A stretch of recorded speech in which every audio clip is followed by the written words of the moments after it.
Oi, gente, tudo bem com vocês? Meu nome é Sara, sou biomédica com especialização em Biologia Molecular e Análises Clínicas, na Universidade Privada de Novo Hamburgo.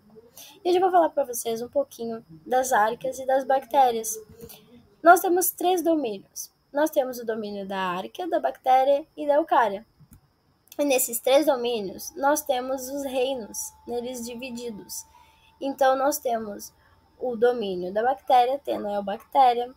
Nós temos o domínio da arqueia, tendo o reino da arqueabactéria, e eucária, os determinantes seres eucariontes, como os plantae, fungi, animalia e protista. A semelhança entre as bactérias e as arqueias. Então, são seres unicelulares, procariontes, que não têm um núcleo delimitado, né? Eles não têm um DNA com um núcleo delimitando, são assexuadas, possuem ribossomas e têm citoplasma. Característica das arqueias. Elas possuem parede celular, constituída por polissacarídeos, glicoproteínas ou proteínas.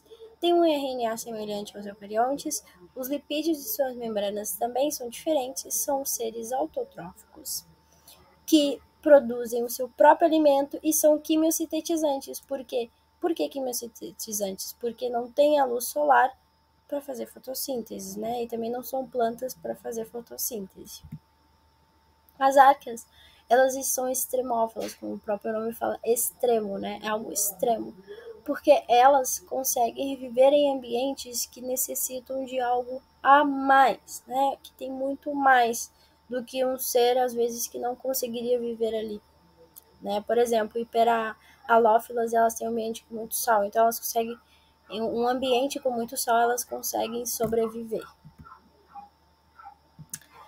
As características das bactérias. A parede celular, constituída por peptidoglicanos, apresentam diferentes tipos de vida, podem formar esporos de resistência, denominado endosporos, e além do DNA, elas apresentam plasmídios, que facilitam a variabilidade genética. A eucária, né, que é outro domínio, é o domínio dos eucariontes. Então agora nós temos um núcleo delimitando o DNA. Neles nós podemos ter protozoários, fungos, plantas e animais, a célula eucariótica, o que difere muito, é isso que o difere da bactéria e das arqueias, tá? Então, eles podem ser unicelulares ou pluricelulares, são autotróficos e heterotróficos, produtores, consumidores e decompositores. Autotróficos, nesse caso aqui, do domínio da eucária, nós podemos colocar as plantas, e os heterotróficos todos os outros, por exemplo, mamíferos. Então, uma célula eucarionte, isso aqui é um exemplo numa visão 3D.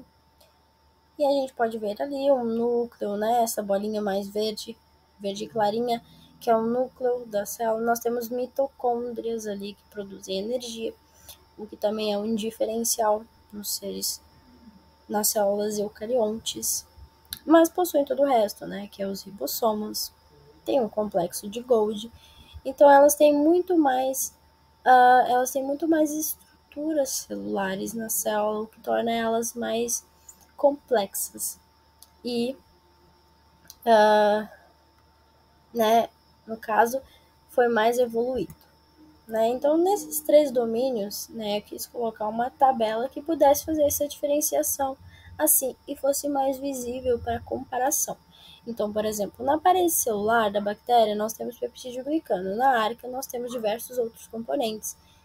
E na arqueia, na eucária, se presente no caso das plantas, nós temos a celulose ou outros. No caso dos lipídios, as bactérias têm ácidos graxos, ligação éster, a arqueia tem isopropenos e a eucária tem ácidos graxos. Então, nesse caso aqui, eu quis colocar mais para facilitar a visualização. Então, seria mais ou menos isso a diferenciação dos três domínios. Eu quis trazer um pouquinho mais sobre a breve explicação para vocês terem um entendimento melhor.